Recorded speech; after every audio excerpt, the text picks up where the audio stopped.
So if I'm talking to a corporate trainer and they're real accountability partners, what I mean by that, Wendy, is, if you don't pass, they're the ones who can fire you. That's not me, obviously. But if there's 20 people in the class and we do a practice test, we usually do it on Friday. They're testing Monday. And there's 20 people in the class, and I go to them and I say, hey, here's our results from the practice test that we did Friday. I think of our 20 people, 12 got 70% or better, and therefore I don't think they're at risk. We have 6 people between 60 and 70, and I think they're at risk. There's no reason all of them can't pass, but I think we're going to lose half of them because they get wobbly. And instead of continue to work hard and get a good night's rest and be confident in themselves, they it's not a function of that they don't know the material. Now, in that particular class I'm using as a model for this discussion, Wendy, I was so proud all 6 of those people that got between 60 and 70 all passed. The corporate trainer said, which half is it? I go, I don't know. I'm just statistics. It's not a particular person. If I knew what person it was, we'd fix it. We'd do remediation. Now, we had 2 people that were below 60, and this is not you. I've had people get as low as 58 on a practice test and still pass, but it's really difficult because they don't have enough base knowledge. And I was so proud of them because what they did is they kept working. They got a high 60. They still missed, but they circled back and they passed. So we went 20 for 20, 18 for 20, the first group, and then, with the other 2. So that's where you're kind of at. I think you're kind of in that category of between 60 and 70 at risk, but only if you put yourself there. What I mean by that is, right, like you have enough base knowledge now. So I have every expectation tomorrow we're going to get a victory report from you. Now, that being said, with the idea that we don't have time for remediation because you know what you know or don't, and you get a good night's rest, I'm more than happy to confirm anything you'd like to confirm or non-confirm about things that might help your psyche for tomorrow. What I mean by that is I'm not going to lecture you on spreads and straddles, but if you have like a dean list or something you want to kind of go through with me, I'm more than happy to do that with you. So, well, buy stops, sell stops. I'm a little shaky on that.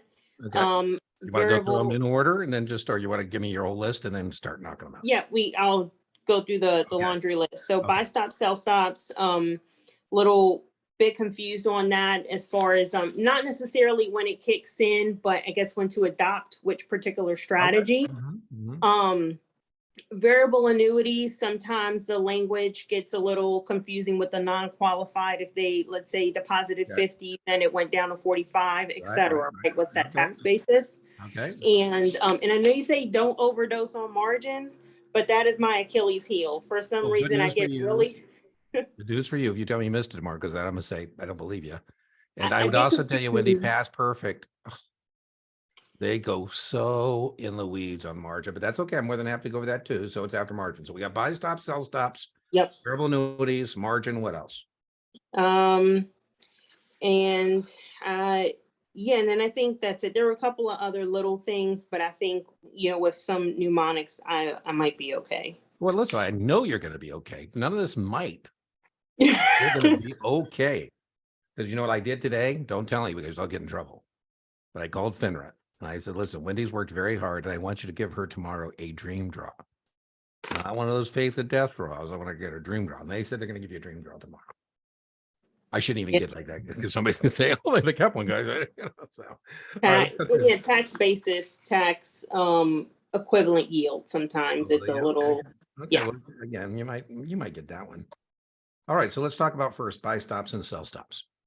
So there are 3 uses of stop orders. By far, the most popular use of a stop order is to stop the loss. And that's why we call it a stop order. So you can have 2 positions at the brokerage firm.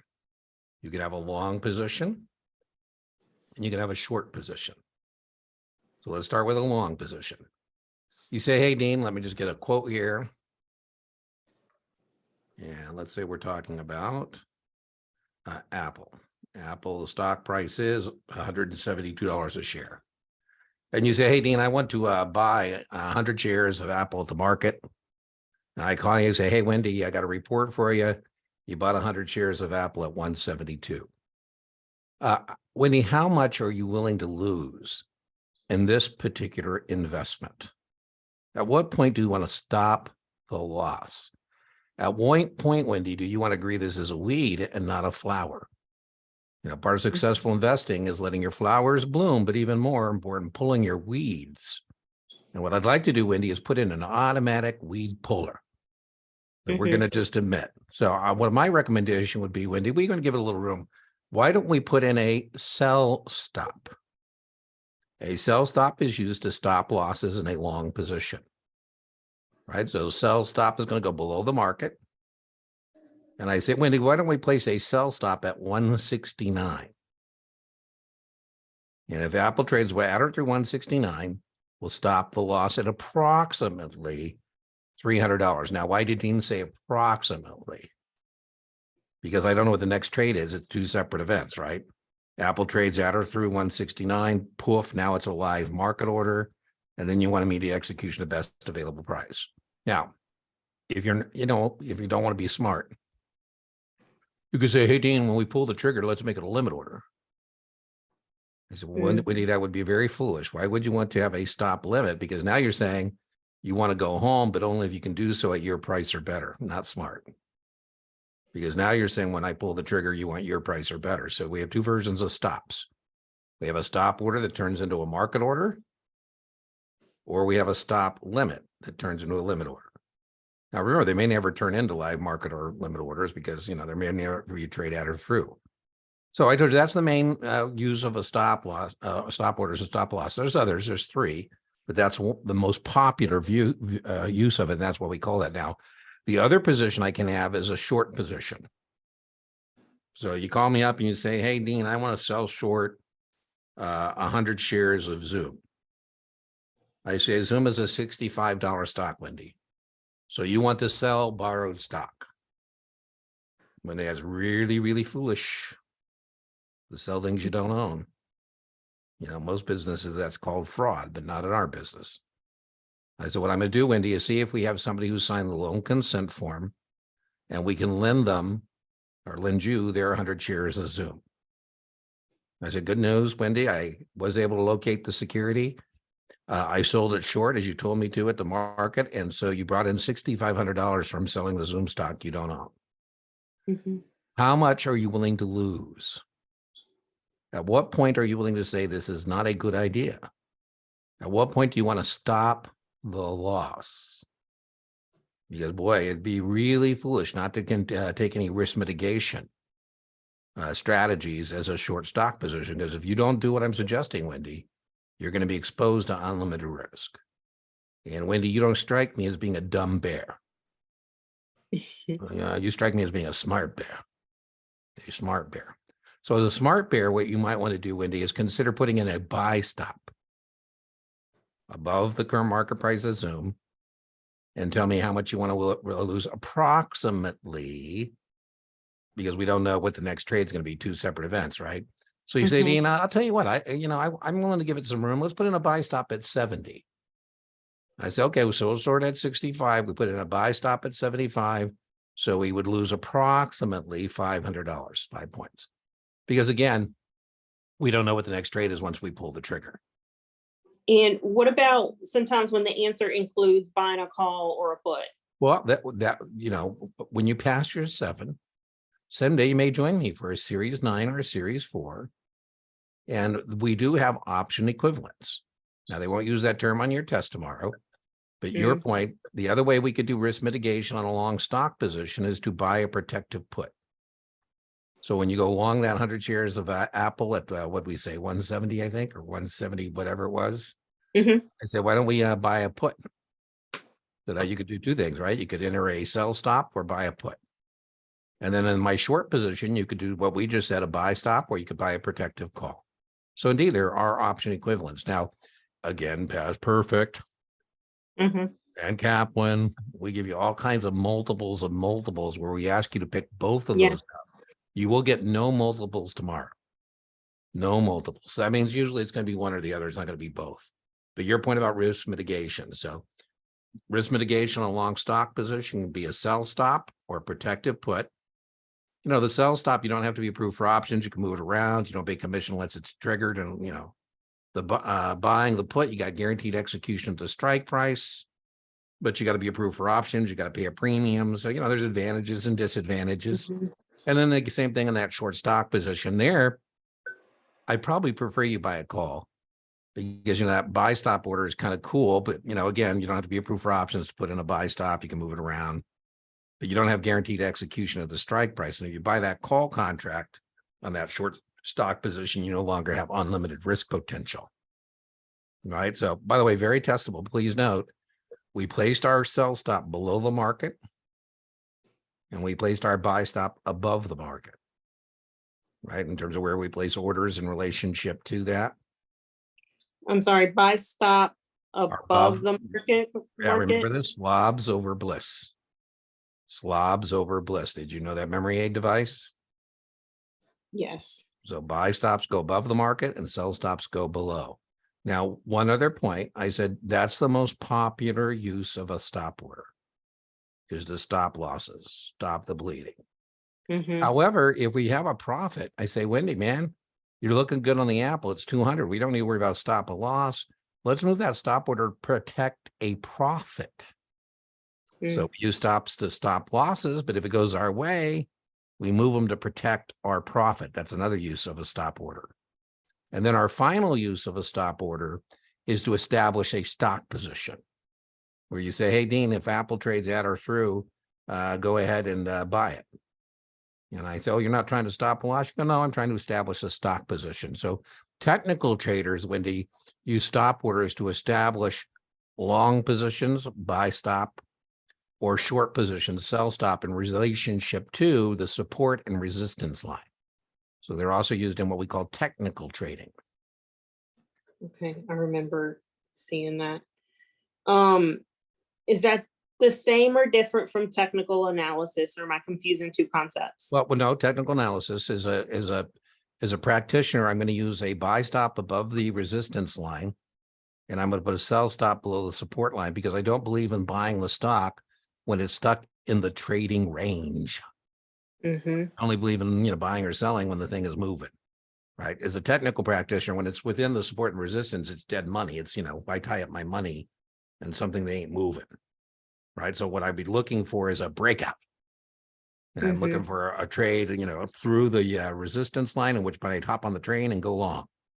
Or, by the way, I'm indifferent. If it goes below the support line, I hop on the train, go in the other direction. But I don't get on board the train until it leaves the station going my way. And my way would be either up or down, because technical guys don't really care whether the stock goes up or down, just as long as it's moving, right? Because they can go long or short is the point. Mm-hmm. All right, so that's your stop orders, variable annuities. So variable annuity questions, you brought up one of them right out of the gate. We refer to variable annuities. Now, don't say this to a compliance officer because you'll get Dean in trouble. But I think, Wendy, of variable annuities as mutual funds with insurance wrappers. Mutual funds with insurance wrappers. Now, what I mean by that is, in a regular mutual fund, you were talking about tax consequences.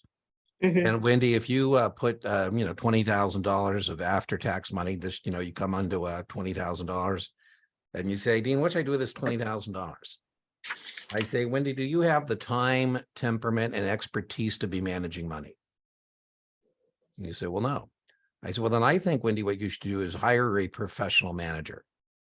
And he said, man, I could hire a professional manager with as little as $20,000. I mean, I've seen these TV commercials that say minimum relationship of $500,000.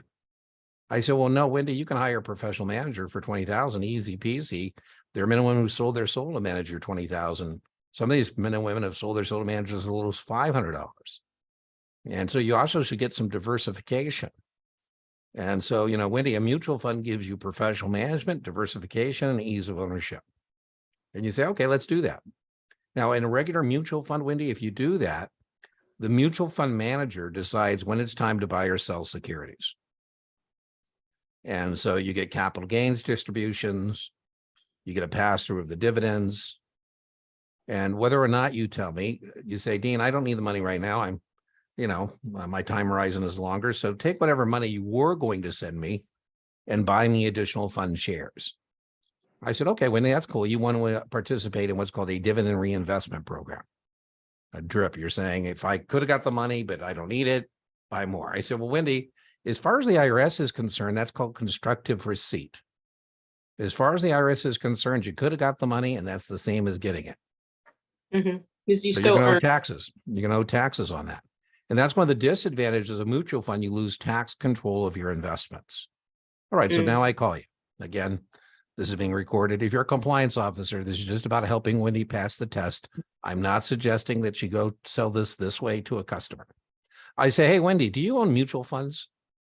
You go, yeah. I said, do you own the old kind or the new kind? You go, gee, Steve, what are you getting at?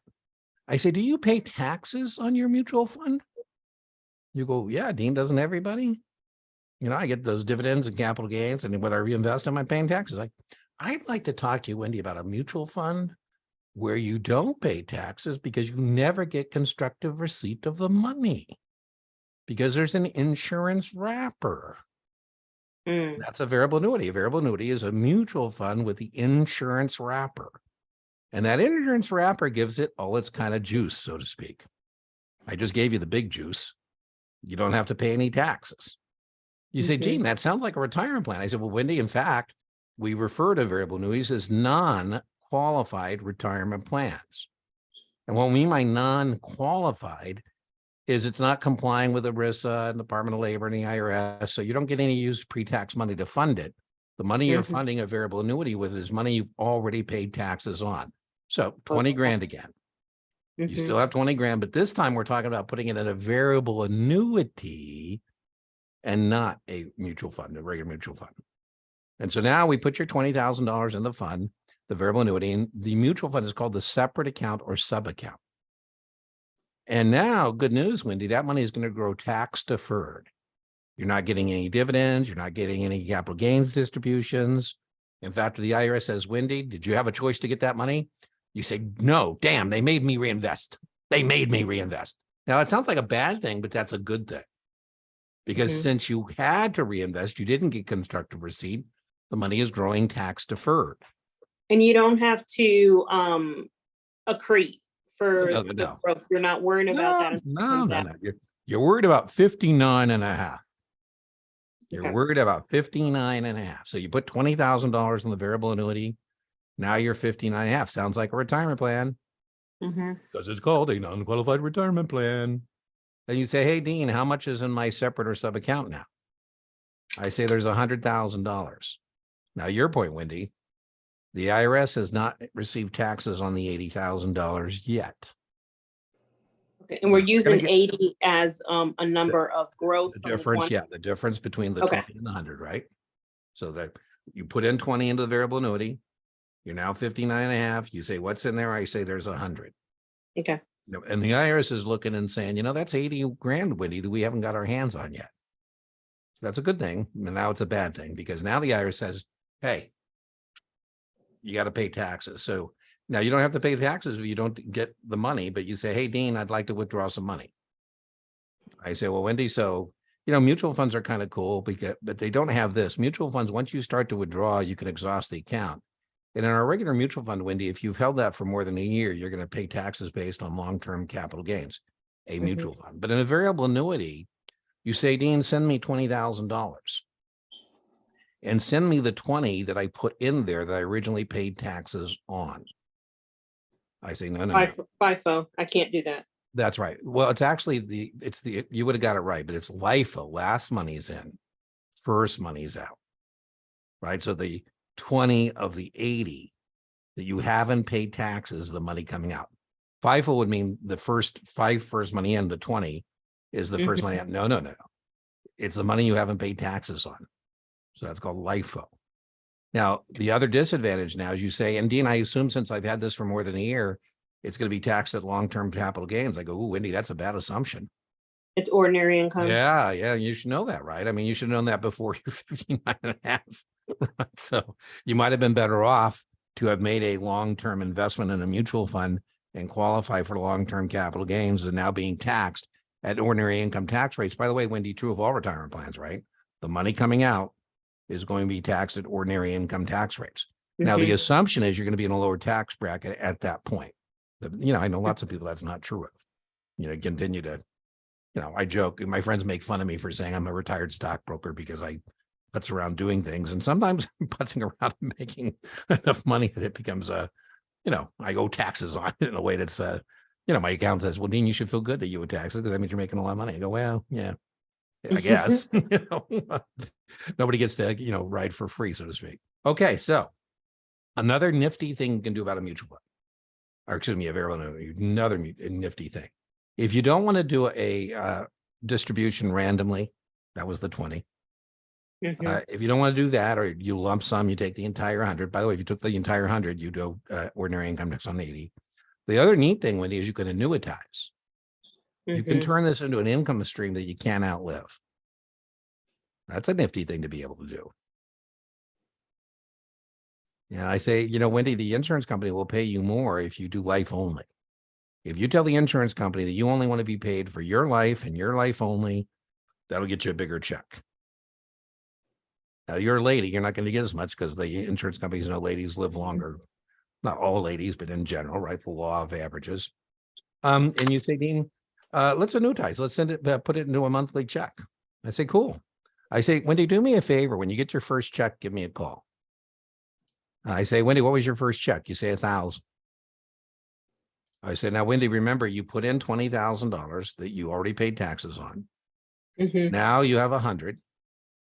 So remember, we did this math earlier. There's $80,000 you haven't paid taxes on.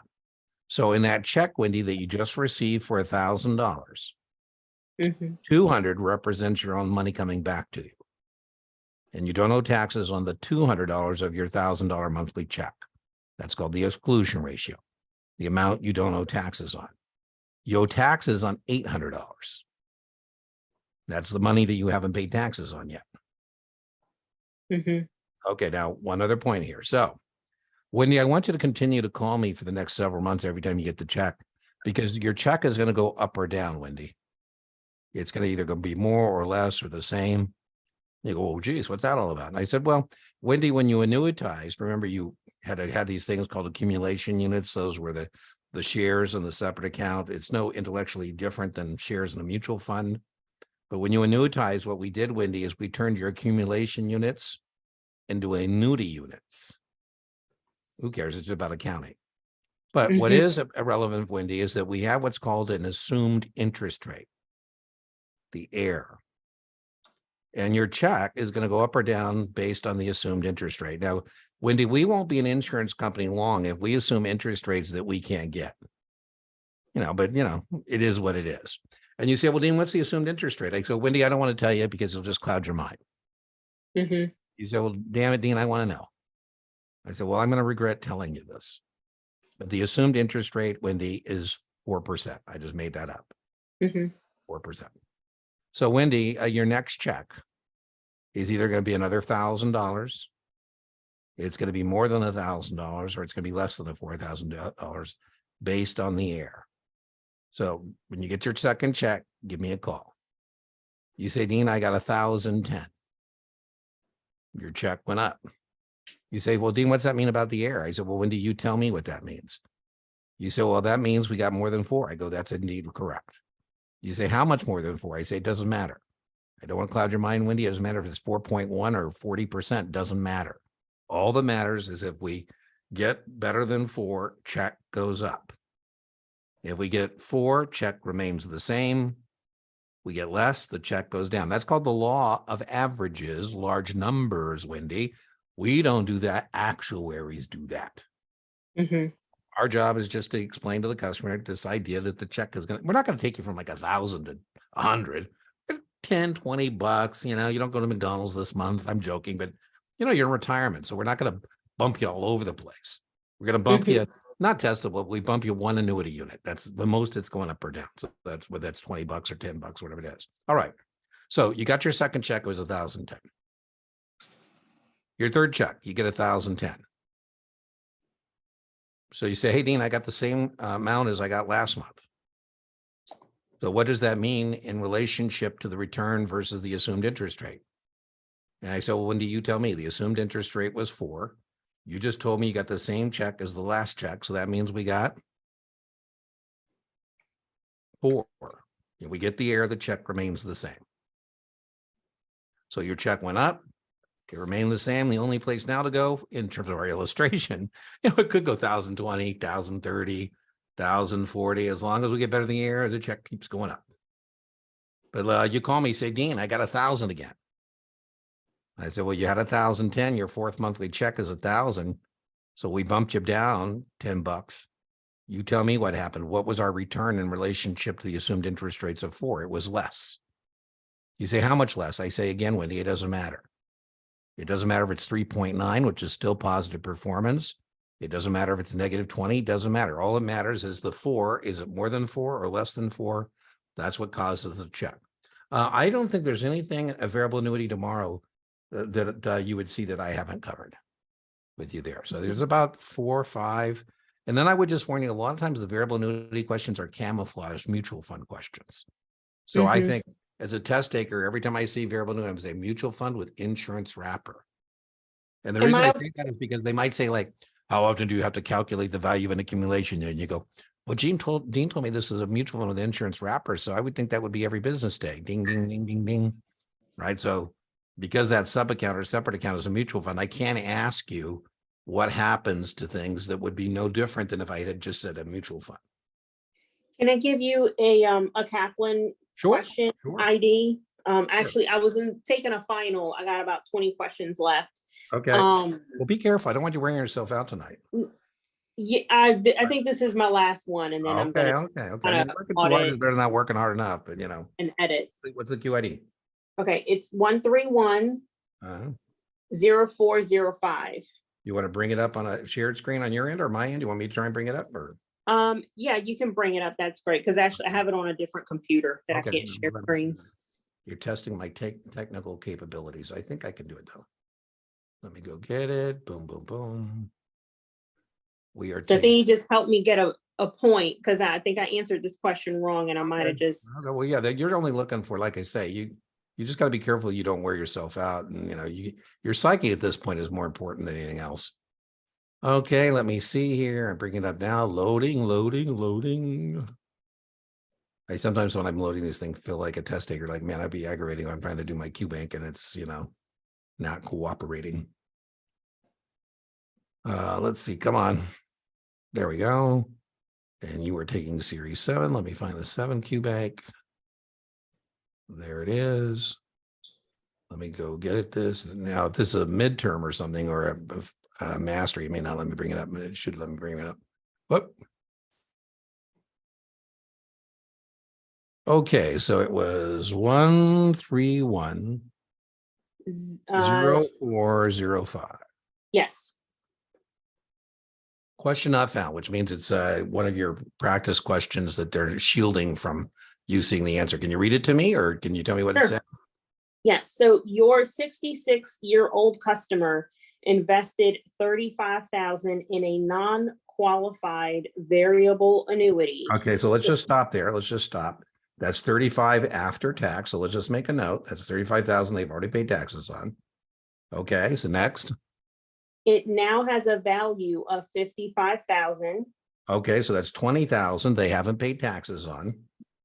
And your customer wishes to make a random withdrawal of. Okay, so remember, LIFO, so they do randomly. I say, Wendy, if I send you any money, it's going to be part of the 20 you haven't paid taxes on yet. Mm-hmm. Okay, so what's next? Random withdrawal of 30,000. Okay, so now let's just stop there. So of that 30,000, as I told you, last money's in, our first money's out. So we're first going to take 20. You're going to owe taxes on, because that's the difference between 35 and 55. LIFO, last money's in, first money's out. So you're going to get 20 that you owe taxes on. Now we've taken the 20. So now the 10 is going to come out of the 35, and you're not going to owe taxes on that, because that 10 is the money you already paid taxes on. So what this question is testing you on is this idea of LIFO, right? The last money is in, our first money's out. So when I send you any kind of a random distribution, here you're taking a random distribution of 30. And I said, Wendy, if you take 30, we start with the money you haven't paid taxes on. And you haven't paid taxes on $20,000 yet, right? So now what do they want to know? What is the tax liability that results if the customer is in the 28% tax So that's, bracket? that's gonna be 20,000 times 28%. Because remember, they Okay. don't owe taxes on the money, the other 10. Right? So is that one of our choices? Let's see. Let's hope it is. Yes, 5,600. Good. When you're doing math, I think it unlikely, very low probability, Wendy. Tomorrow I'd make you do that. I think it's very high probability to test you on this idea of LIFO as it relates to that. Right. And the idea that that 20 is going to be taxed at ordinary income. Here they told you 28, but it's ordinary income. So I could work, so I could just get it straight in my brain. So they want 30. The account grew to 55. So the difference between my original 35 and the 55 is that 20. So immediately I'm going to take 20 from the 55. That's which right. is Well, what let's just they walk away. tax. Remember, this was the exact scenario you and I just did, but we'll do it this way. You say, hey, Dean, I've got $35,000 I'd like to invest. And I say, okay, well, one of the things you might want to do is consider a non-qualified retirement plan. And you say, well, what that would be? I say, well, you might want to consider putting your 35,000 into a variable annuity, a mutual fund with an insurance wrapper. Now that 35,000, Wendy, is going to be your cost basis. Your cost basis is always simply when you turn the money into the investment. Now you say, hey, Dean, what is that? By the way, I feel bad if all you have is 59 and a half now is 55 grand, but you say, Dean, what's the value of the separate account? I say, Wendy, the value of the separate account now is 55,000. So you spent 35, invested 35, now 55. So you have made $20,000 that you haven't yet paid taxes on. And so if I send you money, it's not going to be the 30 of the 35. That's what you'd like. You'd like your point about FIFO. You'd like me to send 30 of the 35 that you haven't paid taxes on. Knowing Kaplan, I bet that's a choice, is 0. Is that one of our choices? No, Okay. 8,400 is, which is 20 of the whole 30. Yeah. Yeah. Well, remember, last money's in. So the last money's in that account is that 20. That's what that means in plain English, right? The last money's in. The last monies that came into that separate account was the 20 we made you. Right. And so you haven't paid taxes on that 20. So I send you to the 20. That's the 28% of 20. And then I say, now, Wendy, we're dipping into your original money you put in, which would be the other 10. That's coming out of that 35. So testable or not testable, let's say I take this money and then now all I have is 25,000 left. Yeah. Anything else I take out from this point on, I'm not paying taxes. Well, unless it grows some more. Well, okay. Got it. Right. Okay, good. That was a good one. I think you had, is there anything at margin, and you have taxable equivalent yield of the two? Tax and tax equivalent are going to be more taxable. So it's kind of like your SI, more testable, I should say. So there's two scenarios tomorrow. One is first thing, suitability. Unless they bring up somebody's tax bracket, the muni isn't the choice, right? Unless they say something like they're in an uncomfortably high tax bracket, something like that phraseology. Then you go, oh. Now there's one of two things that they can do. They can give you a taxable yield. Wendy had somebody in a 28% tax bracket.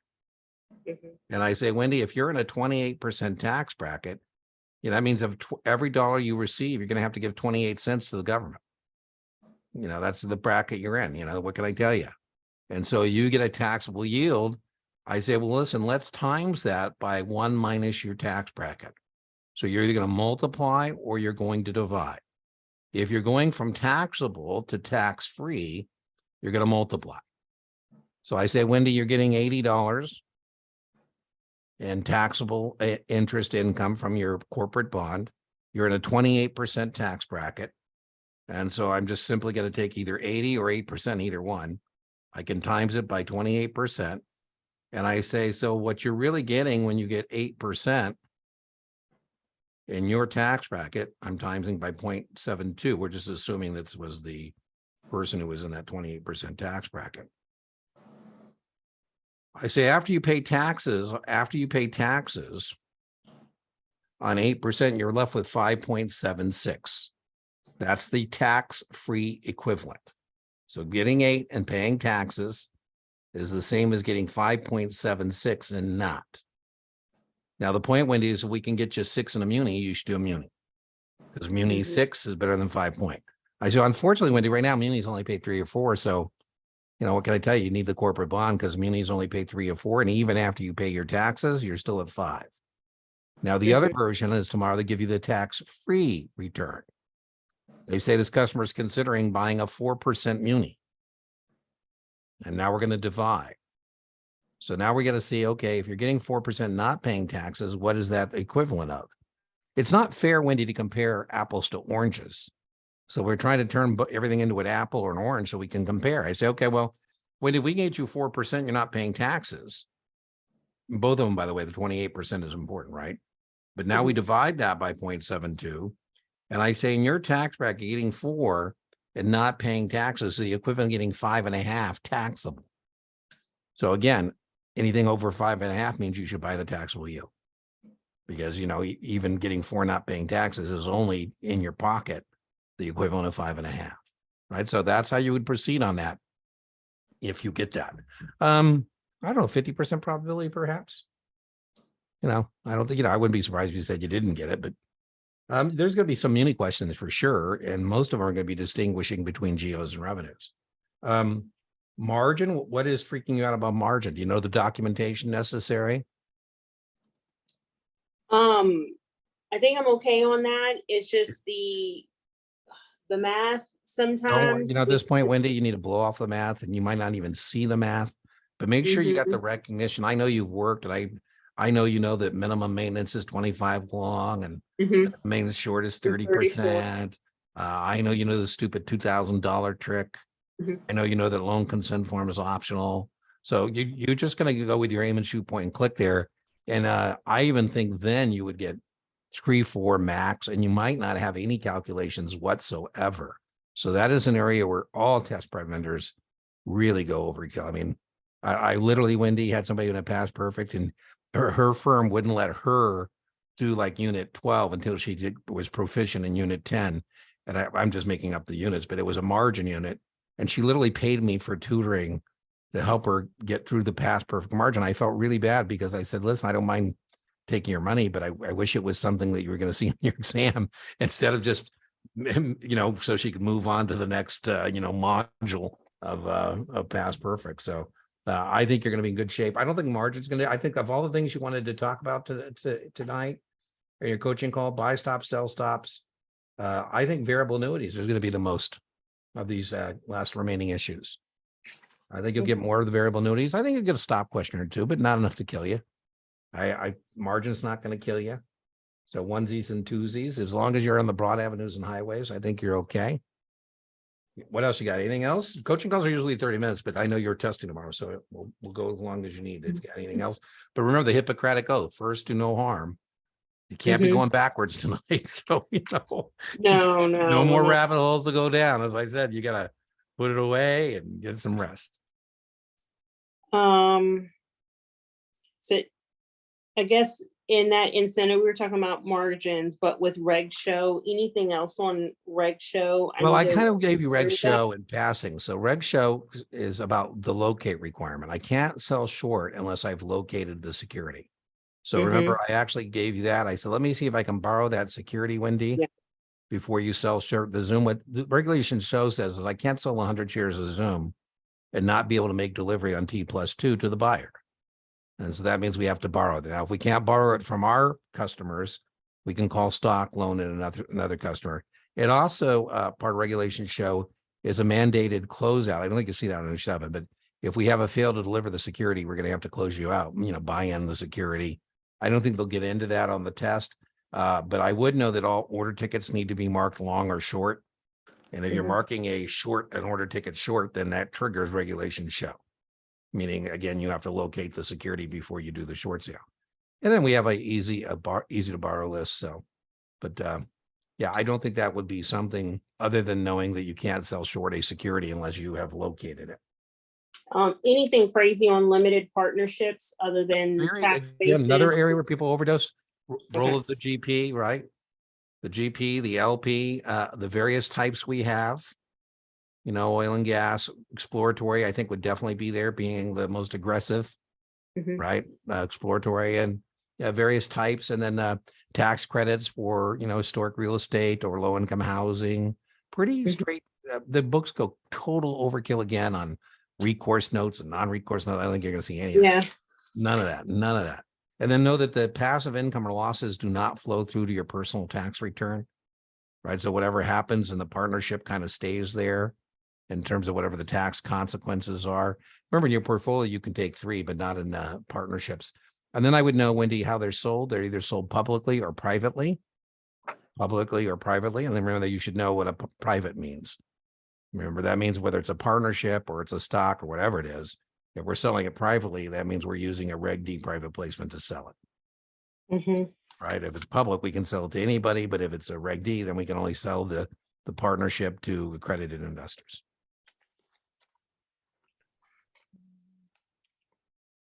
Shoot, I think there was it totally slipped my mind. What's that? I had something that slipped my mind. Okay, well, that's all right. I don't, don't call me from the exam site, but you can certainly text me tonight or send me an email. I'll be, but like I say, first is to get some rest. Well, I'm on the Zoom call tonight too. Okay, well, if it comes back to you by then, put it in the chat. But like I say, your thing is to not go backwards. Your thing is tonight to have visions of success. You want to have some good positive vibes going in tomorrow. Right. And you should pass perfect. Like I say, is about at least 5 points tougher. So, when we could get scores, we don't get scores anymore. But when we could get scores and track them, the average improvement from Kaplan and pass perfect was between 8 to 12 points improvement to the actual exam. So I think that still holds. So I think that, that means you're right at the kind of, if we add 8, that puts you at a 73. So, woohoo, then that would work. So. All right.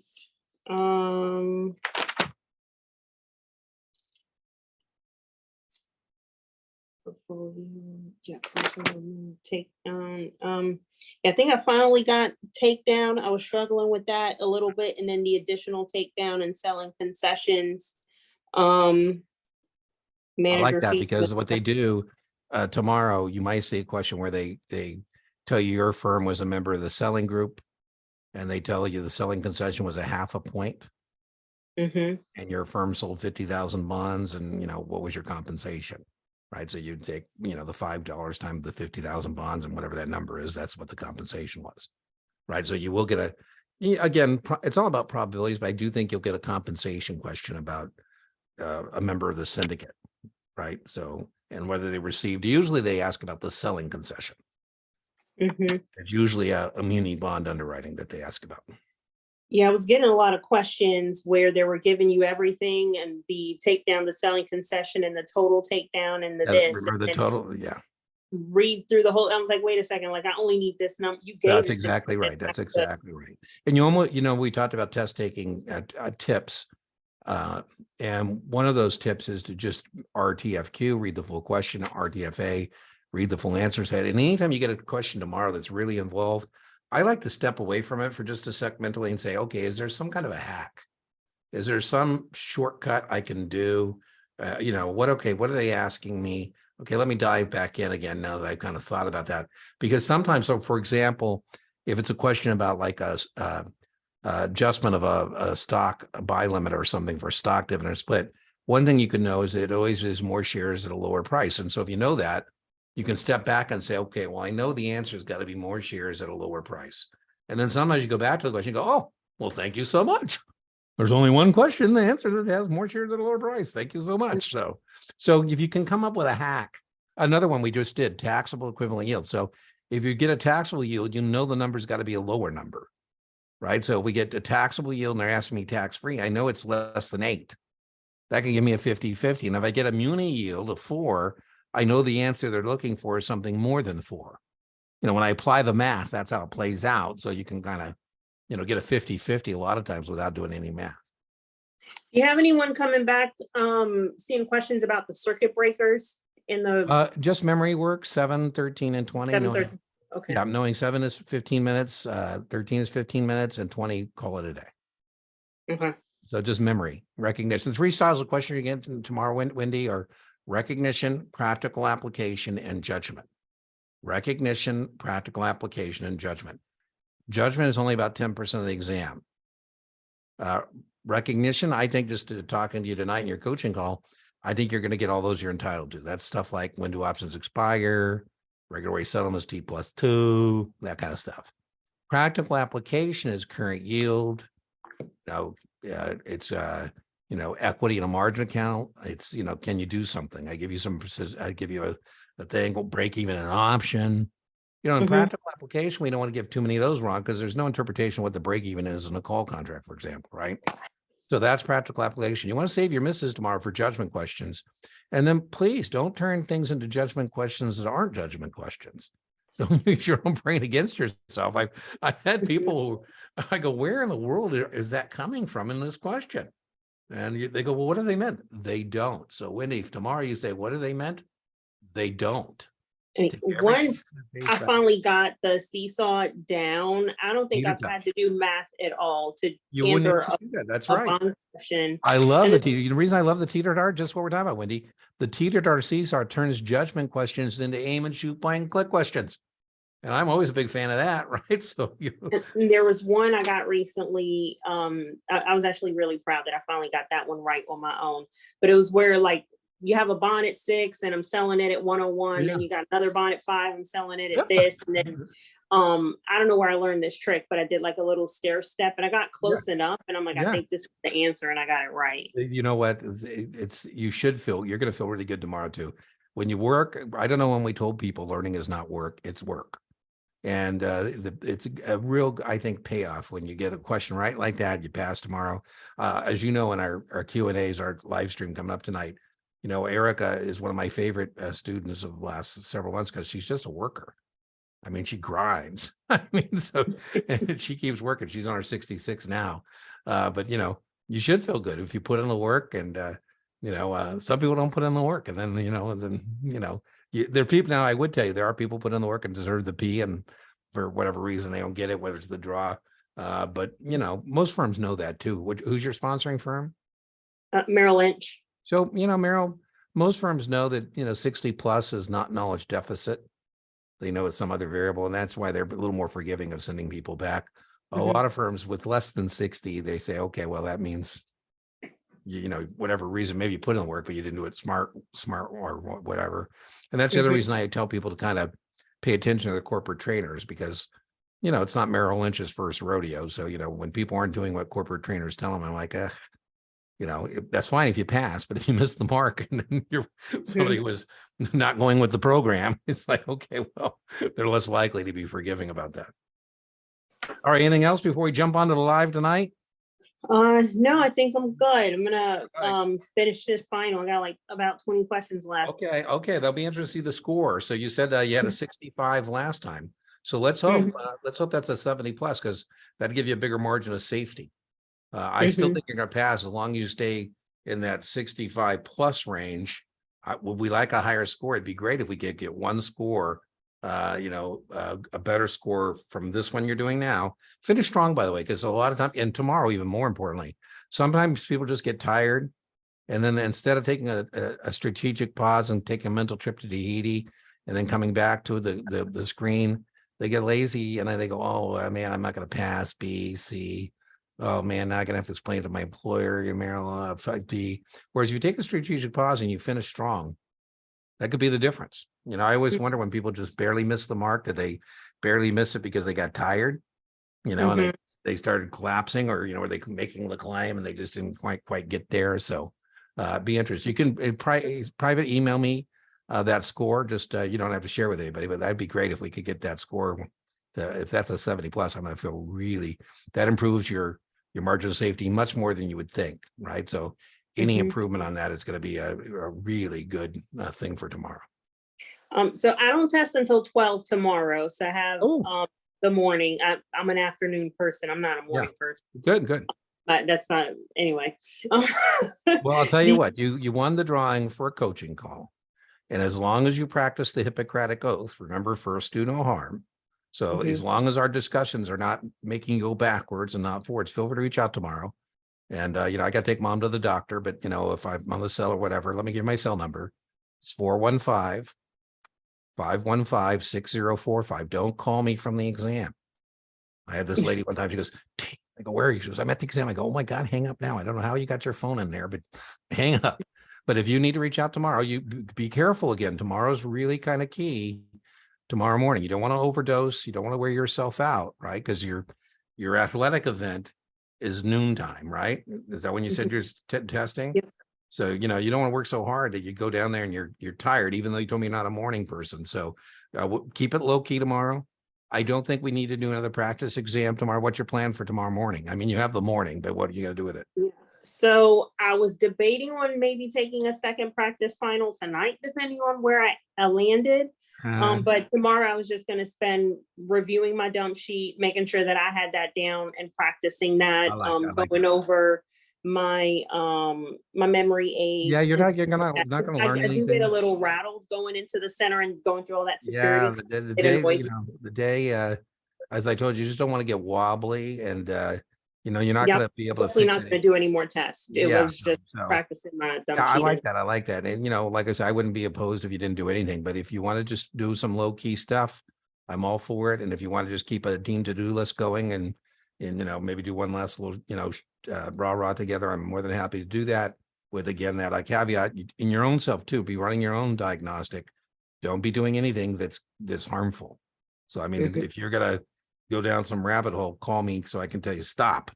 Right. So don't try and learn margin tomorrow morning or anything like that. You're just gotta, well, all you want to do is what you want to do tomorrow is just stick the landing, right? You're coming into I call it the 747 principle. It takes a 747, 120% of graded power to get off the ground. Steep back nose, and when you're cruising, you're just cruising now. So now we say, okay, now you're cruising and you just got to stick the landing. You just got to land the plane tomorrow, right? So you don't want to do anything that disrupts sticking the landing tomorrow. So I like that plan. Everybody's different. So like I say, some people I would tell them to do nothing. Your case, you strike me as somebody who would be more uncomfortable not doing anything than doing something. So if you're going to do something, I think that's not a bad thing. All right. Cool Okay. beans. All right. I'll see you on the live stream. And like I say, if anything else comes up, just, like I say, reach out. But I feel pretty good about that. I'd love to see that score you're working on. And that would be great. If we could just anything above 65, we'll call that a win. We'll take a win. Anything less, as long as we don't dip below 60, I think have every reason to believe you're going to make your mark tomorrow. Okay. All right. Sounds All right. good. See you on the live stream. You bet. Bye-bye. Bye.